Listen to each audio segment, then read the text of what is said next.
All right, let's watch this white guy who got fired for, who got not hired for being white. And most companies have DEI scores, and most companies have all these different requirements, and they're openly allowed to discriminate against especially heterosexual white men. How would you know? There's something so funny about like saying this while having a fucking Muhammad Ali like a shirt on too, like a hoodie. And just like not only that, but like being so confident about like what real jobs and offices are like when everyone you know is either like they're either Tony Hinchcliffe, Bert Kreischer, or like a Navy SEAL who invented a new type of water bottle.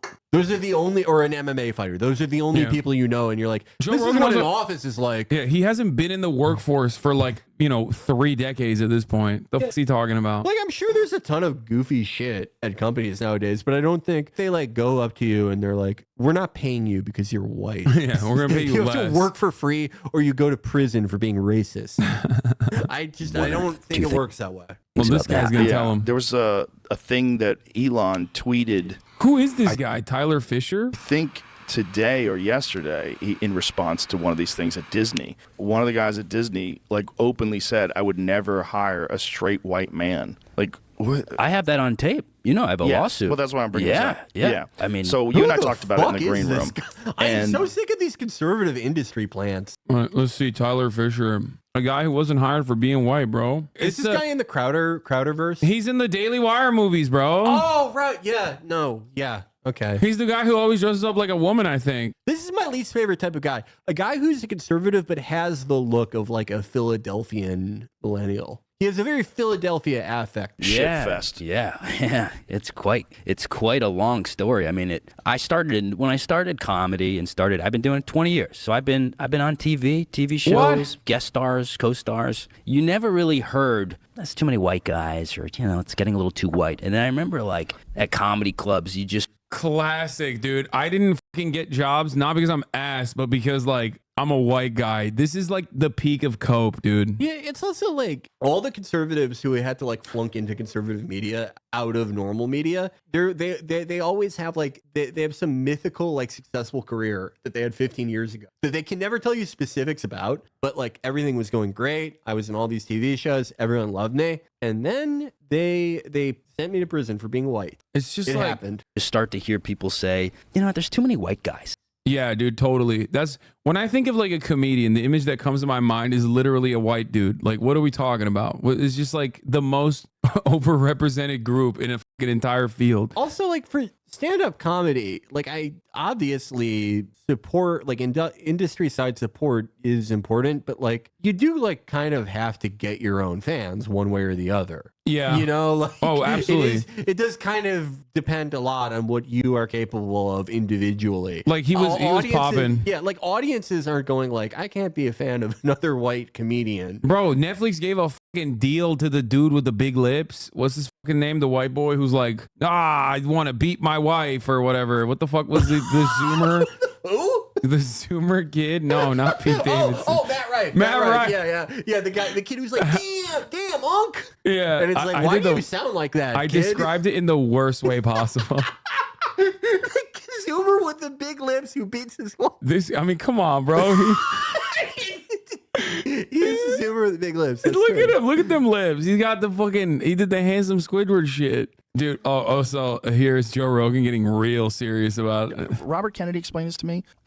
This is his words, not mine. But if he's right, it's the craziest fucking thing I've ever heard in my life. And I think he's right. In the placebo group, two people died. I'm going to do his voice while you talk, if you don't mind. Don't do that. In the placebo. Oh, yeah, no. Yeah. Don't do that. Some things are off limits. Yeah, no, how dare you. Just don't make fun of that. That's too serious. Yeah, he got triggered, dude. What the fuck? Yeah, woke comedy. What a fucking loser. Don't make fun of RFK. Yeah, he's a Kennedy, dude. Come on. He fucking sucks so much. Don't make fun of RFK's voice. But nothing else is awful. That is unimaginably pussy shit. God damn, dude. Too many fucking white guys. And then it became quite popular to just start to say there's too many of you guys. So what do? We got to get rid of them. The first time it happened to me.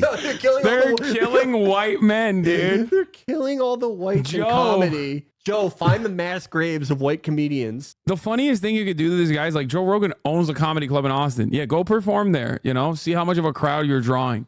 I was invited to do a podcast. So a woman, she was a lesbian. She wanted me to come on and tell the story of being raised by gay men. She goes, I think this will be good to bridge our two fan bases so people can hear it from a straight guy's point of view of what it's like to kind of grow up in around, you know, I grew up in gay bars and piano bars and drag shows, and I'm kind of the long-term study for what it does to you. It fucks you up. Wait, You know, Oh my God. wait, no. This is so pathetic. Like, he's throwing his parents under the bus Yeah. for like ultimately not that much money. Yeah. Like, he's fucking over his entire family for like, I don't know. How much do you even make being in a Daily Wire movie? $10,000? $5,000? Probably the bag. He got the bag, dude. Yeah, they threw him I'm the sure. bag. I'm I started to sure. think I'm sure maybe this I'm guy's gay. balling Daily Wire, now. who literally fucking promotes that they only do non-union sets. Yeah. Like, I'm sure they threw him the bag. Hey, maybe I'm, you know, I tried in college He has actually. not bought I new was going home to clothes visit since my family. I 2004. tried His fucking kissing a 2004 ass outfit. Yeah, He sold his family out for nothing. but look at the hat. He bought that hat. That's new that's for cold. sure. guy just because I felt like I needed to fit in. No way. He tried kissing a guy, dude. What the What? fuck? He said he tried kissing a guy because he wanted to How fit do you in. like face your parents after this? How did? Oh, you had a big break. You went to Joe Rogan. How did it go? He's I like, kind of said that you guys made me think I was gay and ruined my life. I don't think it works that way. yeah. I don't know, This man. shit really. How'd that go? Oh, he was like, get the fuck away from me. I remember I was in the car and just going like, fuck, maybe I'm gay. My dad's gay. I got a gay brother. One of my dad's brothers gay. I think my grandfather. It's, you know, shit's genetic. Yeah, it's for genetic. sure. And What? I Yeah, lean and go, for sure. That's what Joe said. For sure. Wait, genetic is two gay dads. So like, they didn't. Wait, what? Wait. How did it say? Wait. How did this happen? Like, not on some meme shit. Like, biologically, what happened? Both of my dads were gay, so when they got pregnant with each other with me, he's like the liquid snake of being gay. I got all the recessive genes that make me gay. Do you have any idea what it's like growing up knowing you're gay? Joe, you don't understand. It's impreg. My daddy got impreg. Fit in. I wanted codes. Oh god. something to talk about at Thanksgiving dinner. Right. I wanted to be the gay, you know. Yeah. And so Peer pressure. peer pressure. This girl invited me on to talk about But like okay, if you're not currently sucking a cock, my man, that means that it didn't work. Undermining the entire argument. Right. Like, dude, if peer pressure works in that direction, then you'd be gay. Like Right. you'd be sucking a dick right now. You'd be suitedly like I can't even like get into the specifics of what he did in that car. That story is very weird. I feel like he glossed over it. He did like a match slap move to somebody at some point. And the cop's like, ew, stop. But like, okay, yeah. If the peer pressure really worked, he'd be like, "This is awesome. I love this." Yeah. You know, he'd be fighting it. But I just, yeah, Yeah, he got turned down. He got turned down by one gay dude and became homophobic. Exactly. I just like his reasoning for stuff is so bad too, because he's like, my grandfather's gay. My dad's gay, my brother's gay. I love Joe Rogan being like, yeah, it is genetic. You're right. Genetic. Like your dad's gay, you're gay too. That's how it works. She texts me and she goes, I think this was after the George Floyd thing, maybe. And she goes, I can't have a straight white guy on anymore. That's how you know this And happened. I think it was after the George Floyd thing, maybe. Was it or wasn't it? Like, this is apparently like a foundational thing that has set you on this course, that has put you in front of Joe Rogan. This is your one issue. This is your main issue. Is like that white men can't make it in comedy. You would at least like remember when it was. You would fucking remember when it was. Also, the big wrongdoing here is that he got disinvited from his like black lesbian friends podcast. Yeah. That's awesome. I remember just going like, what the fuck? You can't have me on just because my happened? skin color? What changed? This did not It fucking was happen. during the I'm BLM sorry. stuff. That stuff really ramped up. It became kind of, I think, celebratory to go, fuck white people, fucking white women, white, you know. Right. I think it became normalized. A little way It's very too. dangerous. I hate Words are normalization. violent. Doing words are violence for being a white guy is so awesome. No one in America is against identity politics. Yeah. They're just waiting for their fucking turn. Yeah, it's awesome. God damn, dude. Well, any amount is too much, but it became celebrated in a way. And so that happened, and then it happened in another podcast. And then I had an acting agent who, whenever I would do stand, I used to host Mark Norman's show, Hot Soup. And all the agents would come, and every couple months, someone would go, "Why aren't you on SNL? We got to get you in Hollywood." Why aren't? And I'd go, "Well, sure." That happened. That shit No, even if it did happened. happen, that's like classic agent talk. What do you mean? They don't mean, it's no different than your fucking grandmother being like, you're a handsome boy. Okay. This is equivalent to going on Joe Rogan and be like, my grandmother said I'm a handsome boy. And then my one not gay grandma. Okay. And then no women want to fuck me, Joe. It's because everybody hates white men. Women only want to fuck non-binaries.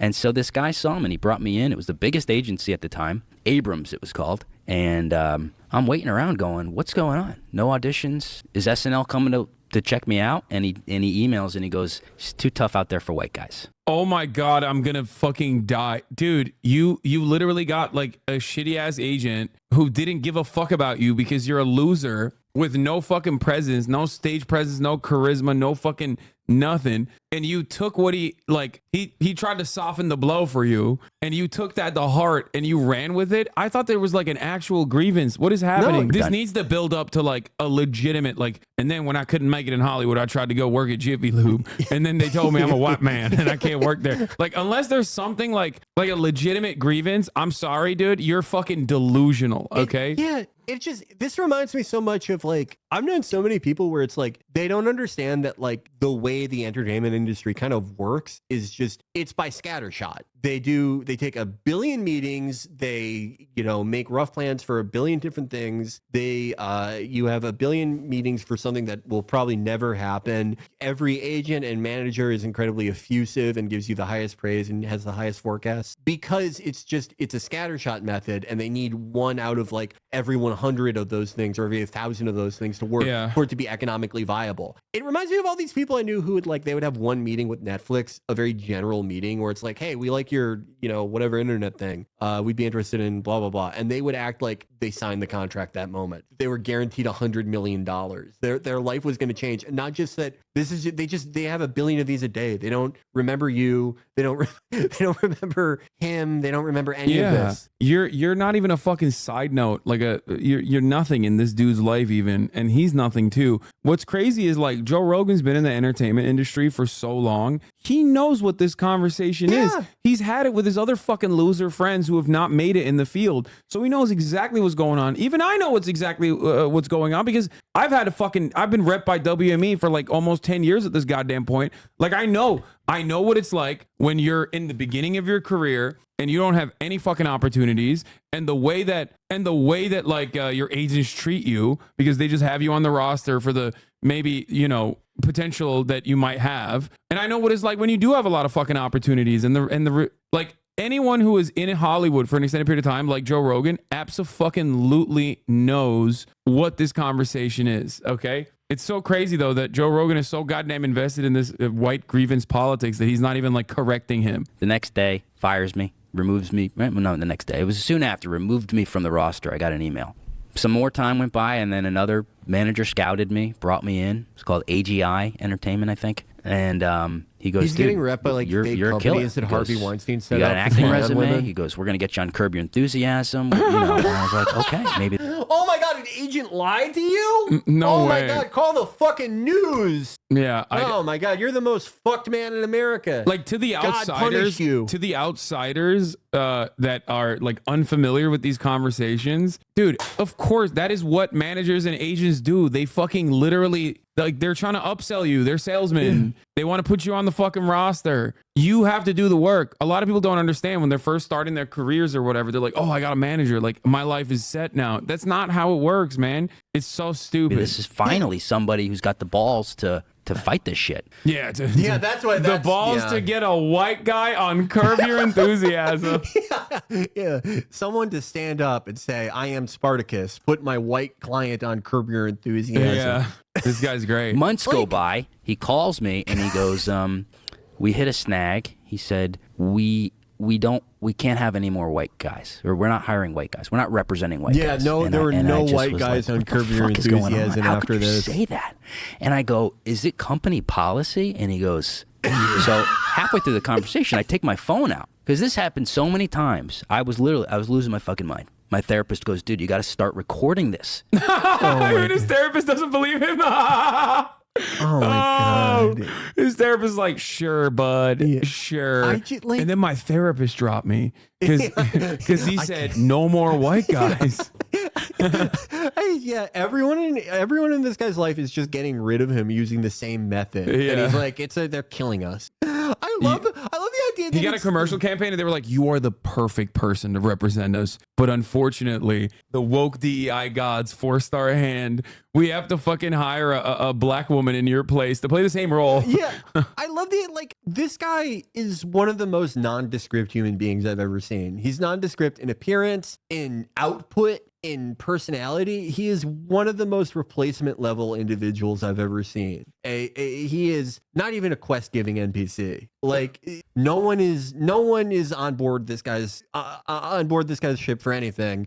You've seen his Twitter where he's just posting just bullshit. No one's engaging with it. I would get more engagement if I posted a GoFundMe where I said, give me $20,000 so I can replicate an F-16 cockpit. That would get more positive engagement. And he's acting like he was on the verge of superstardom. Yeah. Yeah, man. But Tyler, once again, you have the fucking look. But once you have again, everything. Once again, Joe Rogan knows that. Okay. He's a fucking ape in every sense of the word. But if there's one area that is his expertise, it is this. He's been in it. He's been in this industry for so long. He's seen people come and go. He's seen people get fucking cut aside, and he's seen people who are phenomenally talented and phenomenally successful. So it's like, dude, he knows what this guy is doing. Like chirping about like, oh yeah, nobody wanted to hire me. I want to see the YouTube comments. It's wild how openly racist you can be against whites and sexist against men. It's almost encouraged. I'm black. This is bad.